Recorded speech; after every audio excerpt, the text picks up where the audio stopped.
rocha me firmou, seu nome me entregou, salvou meu coração, me ergueu, minha vida proclama sua glória,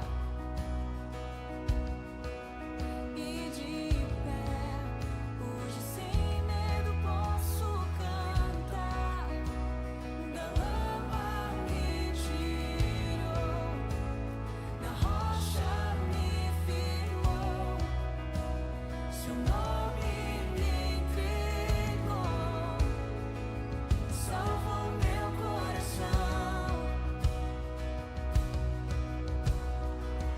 Eis-me aqui, eu te preciso, me renderei. Eu sou teu e eternamente te adorarei. Estava em pedaços e mesmo assim me amou. Sua graça me abraçou, meu pecado apagou. Graça que derrotou toda a morte, me livrou, enfim, da vergonha e da dor. O véu ele rasgou, a tumba se abriu, Jesus se levantou, em seus braços estou. Eis-me aqui, eu te preciso, me renderei. Eu sou teu e eternamente te adorarei. Estava em pedaços e mesmo assim me amou.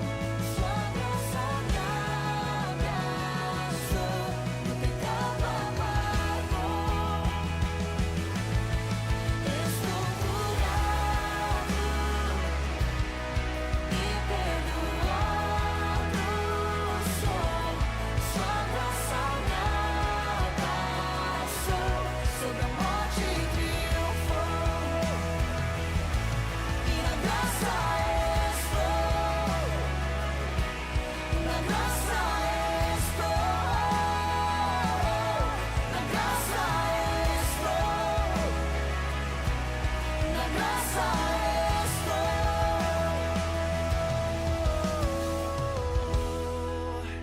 Fala galera, beleza? Então pessoal, a nossa série de estudos continua em Tiago e hoje estamos falando um pouquinho sobre o estudo 6, cujo título é Sem Mais Favoritismo.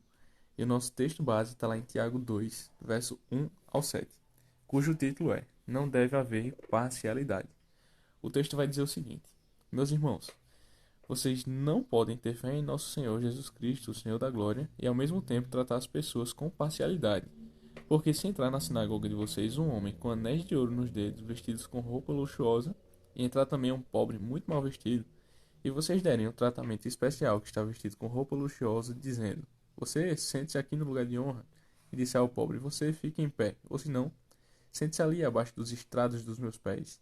Será que vocês não estão fazendo distinção entre vocês mesmos e julgando as pessoas com critérios errados? Escutem, meus amados irmãos. Por acaso Deus não escolheu os que para o mundo são pobres para serem ricos em fé e herdeiros do reino que ele prometeu aos que o amam? No entanto, vocês desprezam os pobres.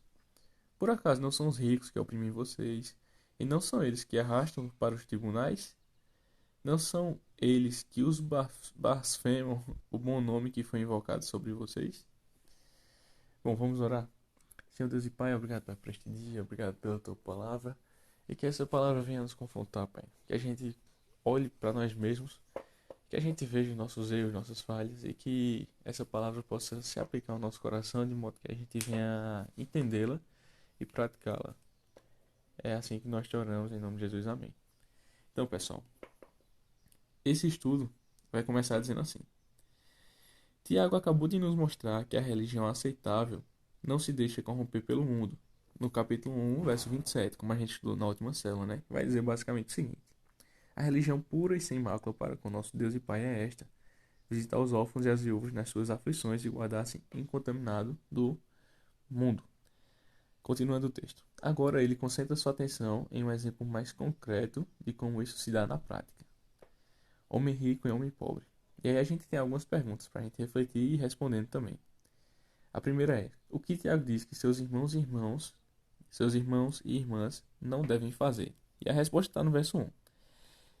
Nós, né, quando ele fala dos irmãos, né, ele também se refere a nós hoje. Nós não devemos dizer crer em Deus, mas tratar os outros com parcialidade. É justamente isso que Tiago está dizendo no verso 1. Ó, vocês não podem dizer que têm fé em Cristo, em Deus, se vocês tratam as pessoas com parcialidade, né?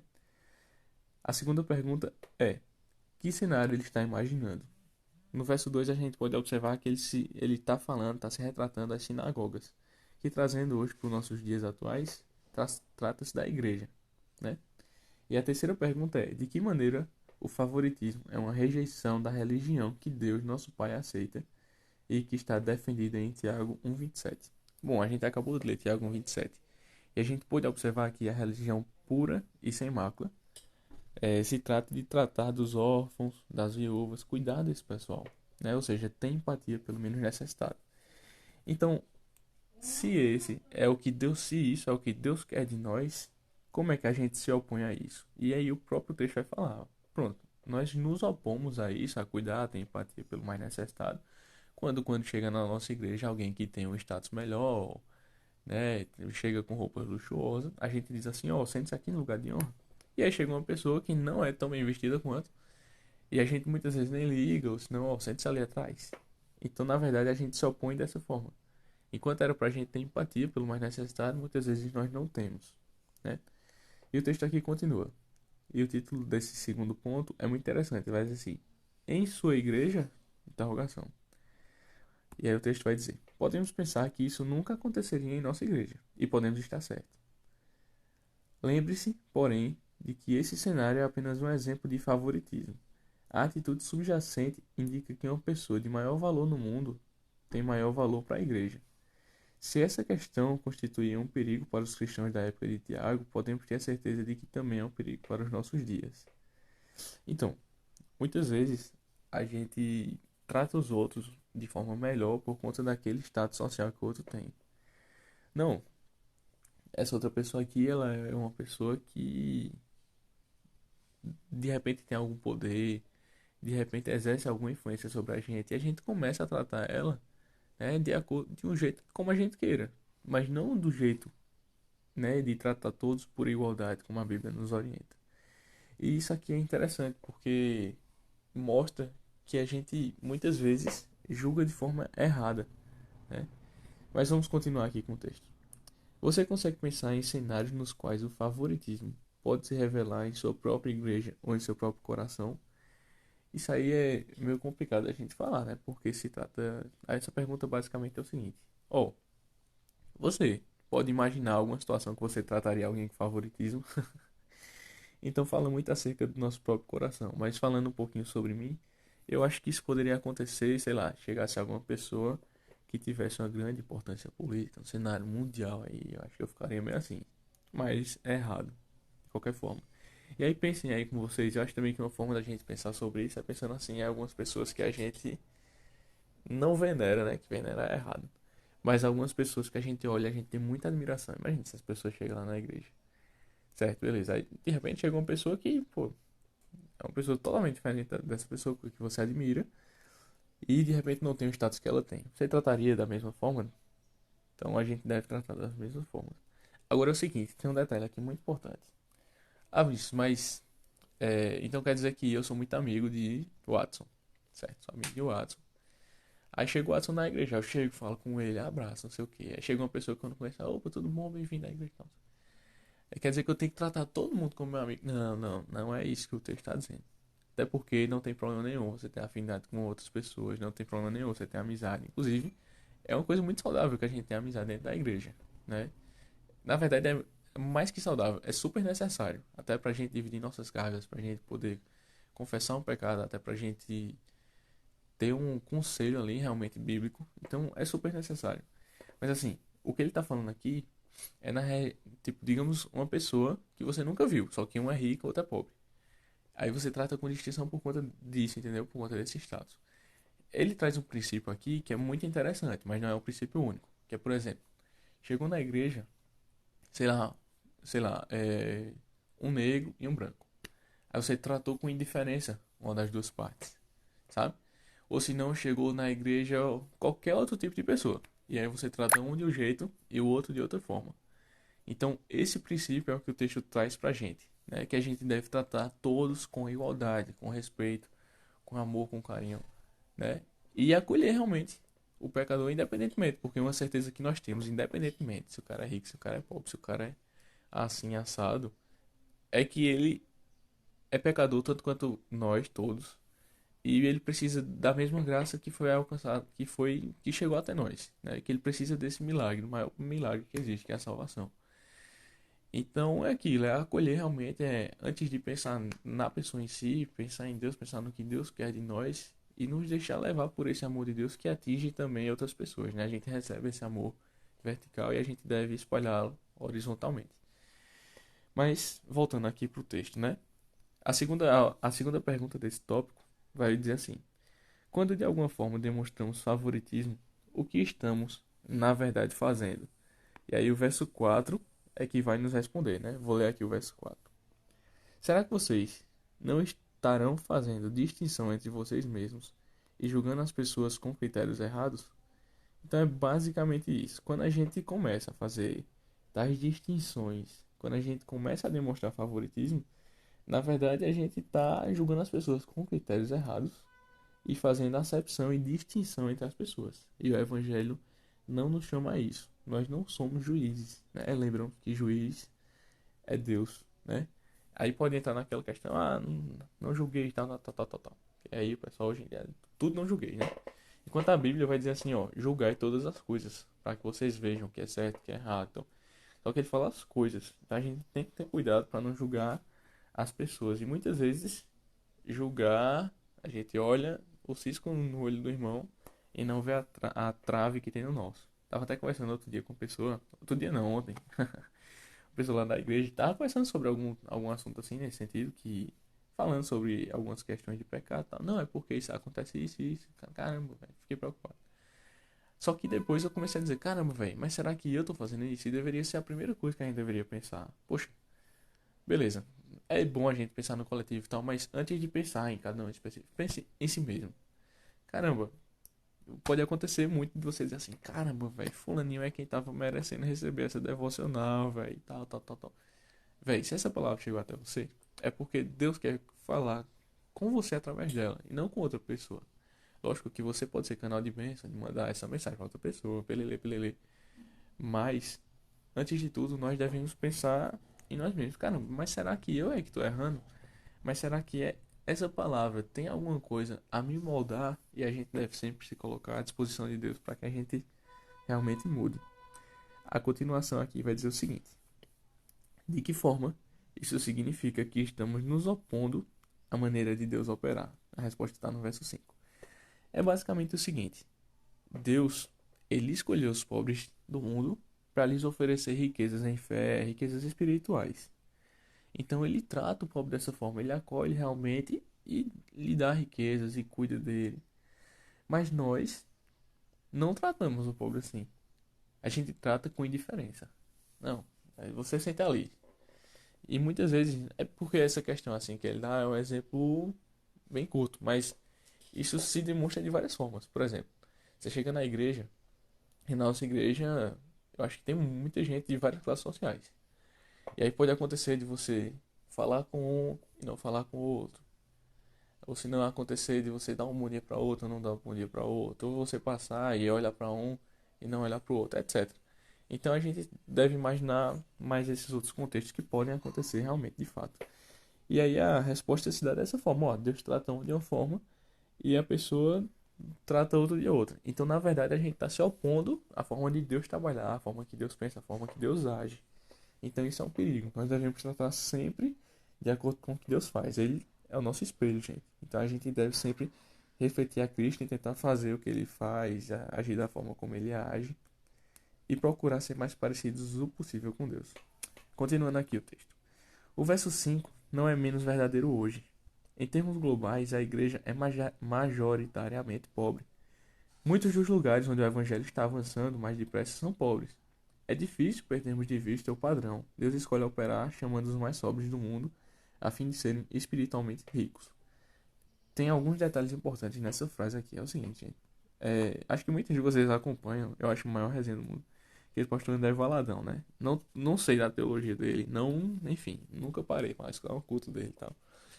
Mas no Instagram ele é bem famosinho, né? E eu tava observando outro dia, tem algumas perguntas, né? E teve um cara que fez uma pergunta, ou um cara, uma moça, sei lá. E fez uma pergunta muito curiosa. Ele disse assim, curioso não, né? Acho que foi até de uma forma muito equivocada que ele fez, mas enfim, foi o seguinte, a pergunta. É, por que não vai pra África? Ser pastor nos Estados Unidos é muito fácil. Vê, que pergunta. E aí ele deu uma resposta que realmente chamou muito minha atenção. Aí ele disse basicamente o seguinte: ó, ir para outros países onde o pessoal não tem nada, tem seus méritos, tal, mas é muito mais difícil você estar num país onde todo mundo tem tudo, tudo o que quer a pessoa tem. E isso me fez refletir bastante, né? Nesse sentido assim de o evangelho avança muito em lugares mais pobres, mas em lugares mais ricos, onde o pessoal geralmente tem uma acha que o dinheiro supre, né? Acha que o dinheiro é a sua segurança. E talvez seja por isso que a própria Bíblia vai dizer o seguinte, né? Que é mais fácil um camelo passar por uma agulha do que um rico entrar no céu. Então é muito sobre isso. A riqueza em si não há problema nela. Mas o fato que ele está falando aqui é do pecado que se dá por conta da riqueza. Muitas vezes a gente deixa de confiar em Deus por conta dessa questão do dinheiro. E voltando aqui para o texto, né, ele falando que a igreja é composta majoritariamente por pessoas pobres. Isso é muito verdade. Tem muitos jogadores de futebol, né, que se dizem, eu sou crente, 100% Jesus, né, beleza, tudo bem. E ganham um salário relativamente não, velho. Muitos ganham um salário realmente bem alto mesmo, ricão. E aí, beleza, tudo bem. Se ele for fiel às escrituras e for dar o dízimo corresponde a 10%, né? Então se ele ganha, sei lá, um dinheirão, o dízimo dele também é um dinheirão, né? E aí o cara olha assim pro salário, muitos deles, né? Olham assim pro salário e dizem assim, rapaz, mas tudo isso a igreja não precisa não. Vou fazer o seguinte, vou doar 5% e vou dar 5% disso. Aí ele pode fazer a melhor ação social do mundo, mas a Bíblia vai dizer que aqueles 10% é da igreja, não cabe a ele administrar. Então nisso ele está pecando, sabe? E muitos ricos pensam assim, tô dando um exemplo aqui de jogador de futebol, mas muitos ricos pensam assim. Aí eu vou estar dando dinheiro para pastor, não sei o quê. Infelizmente não conhecem pastores sérios, né? Ou pelo menos não têm uma teologia ainda correta nesse sentido. Mas é basicamente isso. Quem sustenta a igreja, majoritariamente, são os pobres, né? E não só financeiramente, muito pelo contrário. Também na questão de oração, sabe? De dependência de Deus. Geralmente o pobre depende bem mais de Deus, né? Então, em tudo ele põe oração. Senhor, abençoe minha igreja e tal. Imagine quantas orações não tem nesse sentido. E Deus realmente abençoe e ele sustenta por conta das orações, né? Muito tempo sua eficácia a súplica do justo, né? Então, realmente é algo que a gente deve considerar. Bom, continuando aqui o texto, vai dizer assim: precisamos ser cuidadosos acerca de como vemos as pessoas, que são ricas ou privilegiadas. Os privilegiados precisam de salvação porque estão perdidos, e não porque têm maior importância ou menor importância. Pode acontecer da gente olhar para esse texto e dizer assim: caramba, velho, Deus ama o pobre. Velho, quer saber do negócio? Vou começar a odiar rico. Pô, não tem nada a ver isso aí. A questão aqui não é odiar um e amar outro, é tratá-los com igualdade, entendeu? O texto continua. A estratégia de Deus, de maneira geral, é usar aqueles que são pobres aos olhos do mundo, a fim de alcançar os seus propósitos. Afinal de contas, os ricos e os privilegiados muitas vezes se valem de sua condição para dificultar a vida dos cristãos. Véi, isso é muito atual. Se você for olhar o cenário nacional e você for ver questão de ideologia de gênero, aborto, etc., algumas pautas que vão de encontro realmente à palavra de Deus, você vai ver que elas vão estar sendo defendidas aí por pessoas grandes por pessoas muito ricas, por pessoas altamente poderosas, por partes, né, da nossa democracia, dos três poderes, né, a parte suprema, assim, do legislativo, outras partes do poder público, e assim, do judicial, e assim, são coisas que muitas vezes os ricos é quem impõe contra nós, né? Você não vai ver uma pessoa pobre, ah, eu sou contra isso. Ah, beleza, cara, valeu.